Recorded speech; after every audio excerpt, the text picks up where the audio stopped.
Hello students, yours most welcome on my channel Biological Fact. Today I am going to discuss about the topic, my topic related to cell biology. And today my topic is structure of prokaryotic cell. Friends, हमने आपको बताया था कि prokaryotic cell और eukaryotic cell दो प्रकार की मुख्यतः कोशिकाएं आर सेल्स कैटेगराइज होती हैं, जिनमें से सबसे पहले हम आपको फर्स्ट प्रोकैरियोटिक सेल के बारे में प्रीवियस क्लास में बता रहे थे। तो आज प्रोकैरियोटिक सेल के डिफिनीसन और डिटेल के बाद आज हम आप सभी के समक्ष स्ट्रक्चर ऑफ प्रोकैरियोटिक सेल यानी कि प्रोकैरियोटिक कोशिका की संरचना क्या होती है उसी के विषय में बताने जा रहे हैं। तो ध्यान से देखिएगा, ये टॉपिक कैसा लगा बताइएगा भी, और अगर चैनल अच्छा लगे तो सब्सक्राइब भी कीजिएगा और बताइएगा कैसा लगा आपको ये क्लास आज का। तो चलिए स्टार्ट करते हैं ज़्यादा देर न करते हुए। So let's start our class structure of prokaryotic cell.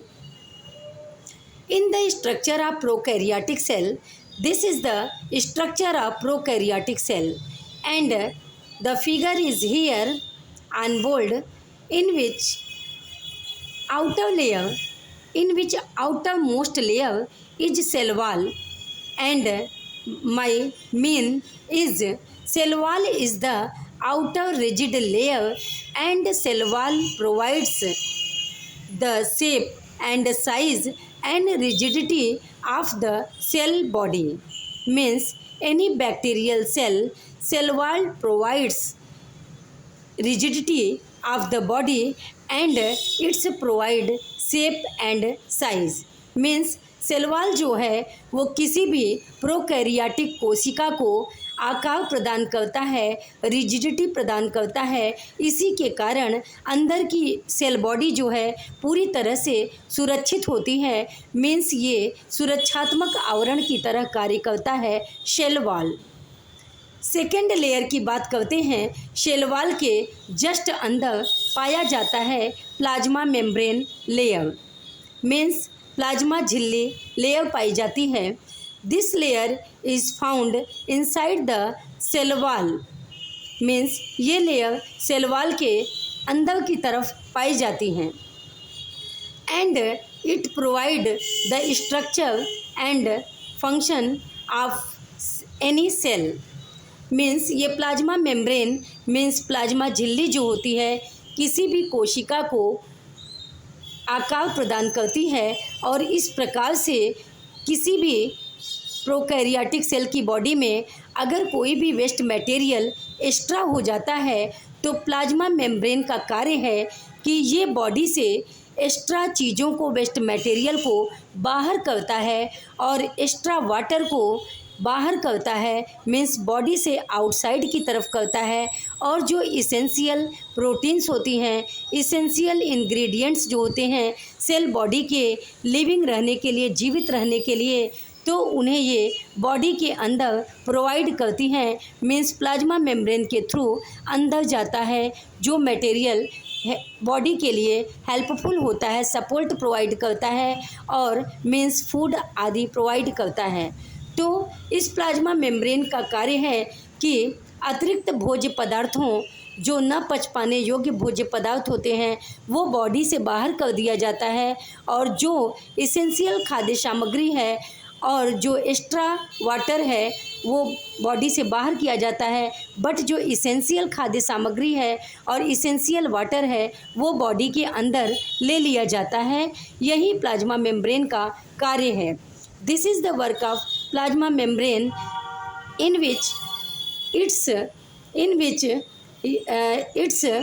outside and inside the proper function of the body and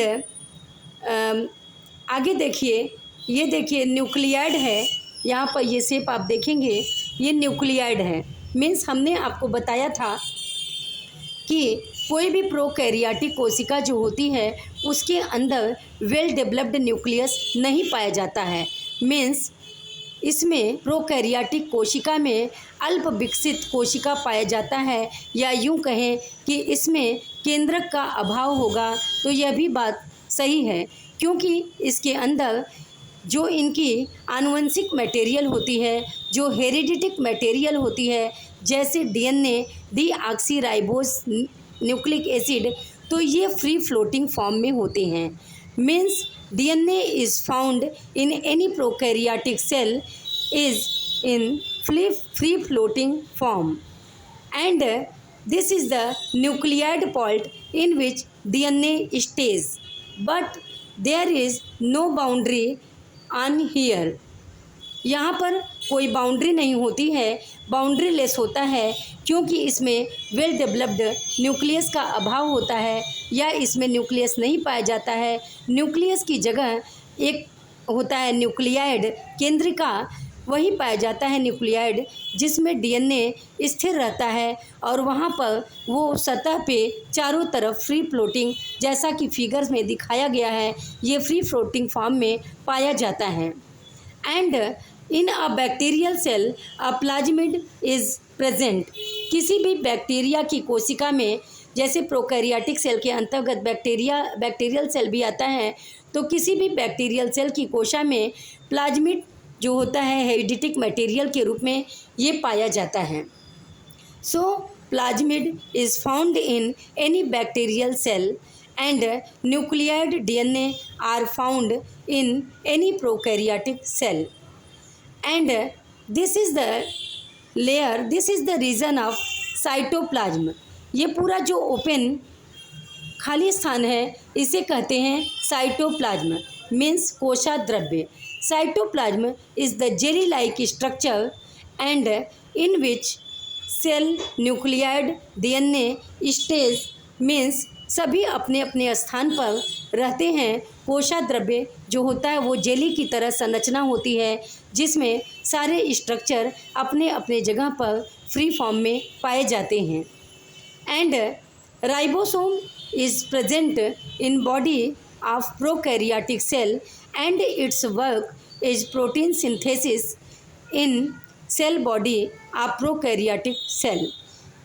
means ribosome जो होता है वो किसी भी प्रोकैरियोटिक सेल में प्रोटीन संश्लेषण का कार्य करता है, और बॉडी के लिए जो सेल बॉडी को, मीन्स प्रोकैरियोटिक सेल की बॉडी को जीवित रहने के लिए और खाद्य पदार्थों के लिए जो प्रोटीन की ज़रूरत होती है, उस प्रोटीन को राइबोसोम जो है प्रोटीन संश्लेषण करता है और बॉडी को प्रोटीन प्रोवाइड करता है, जिससे ये सेल बॉडी जीवित रह सके और इसकी सुरक्षा हो सके। This is the structure of pili. Or इसको पढ़ेंगे pili or pili. Pili is the small tiny structures and this is the thread like structure. ये थ्रेड की तरह स्ट्रक्चर होते हैं, आर हेयर लाइक स्ट्रक्चर होते हैं, और ये बॉडी को किसी भी होस्ट सेल से चिपकने में हेल्प करते हैं, और या तो ये बॉडी को किसी भी होस्ट सेल से चिपकने में हेल्प करते हैं, या ये किसी सुरक्षित दूसरे अदर सेल से चिपकने के लिए भी ये पिली जिम्मेदार होते हैं। मीन्स पिली is provide its shape and pili provides means pili attaches host cell or another cell। Means पिली जो होता है वो किसी दूसरे कोशिका से या किसी होस्ट सेल से चिपकने के लिए भी कार्य करता है। तो यहाँ पे प्रोकैरियोटिक सेल के स्ट्रक्चर में पिली का काफ़ी महत्व है। अब यहाँ देखिए, यहाँ पर ये स्ट्रक्चर आप देख रहे हैं अलॉन्ग व्हीप लाइक स्ट्रक्चर। ये एक बहुत लंबी संरचना होती है जिसे प्रोकैरियोटिक सेल का टेल कहते हैं। अलॉन्ग व्हीप लाइक स्ट्रक्चर, और ये एक चाबुक की तरह संरचना होती है, काफ़ी लंबी पाई जाती है बॉडी में, जो इनकी बॉडी में सबसे लंबी पाई जाती है, और दिस इज़ कॉल्ड फ्लैजिलम। इसे फ्लैजिलम कहते हैं। And flagellum is responsible for movement of the body.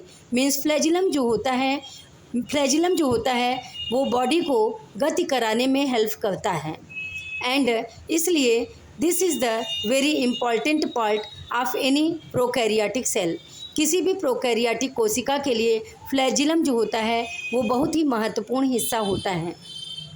सो दोस्तों, आज की class structure of prokaryotic cell, prokaryotic कोशिका की संरचना यहीं पर कंप्लीट होती है और हम आपको बताएंगे इसके बाद इसके एक एक पार्ट के बारे में। हम आपको इसे रिटन फॉर्म में भी देंगे, मीन्स लिखित रूप में भी हम आपको इसे देंगे, जो आपको समझने में और ज़्यादा हेल्प करेगा। सो दोस्तों, चलते हैं, आज की क्लास यहीं पर समाप्त होती है। फिर मिलेंगे कल नेक्स्ट क्लास में। तब तक के लिए thank you, bye bye, take care, have a nice day.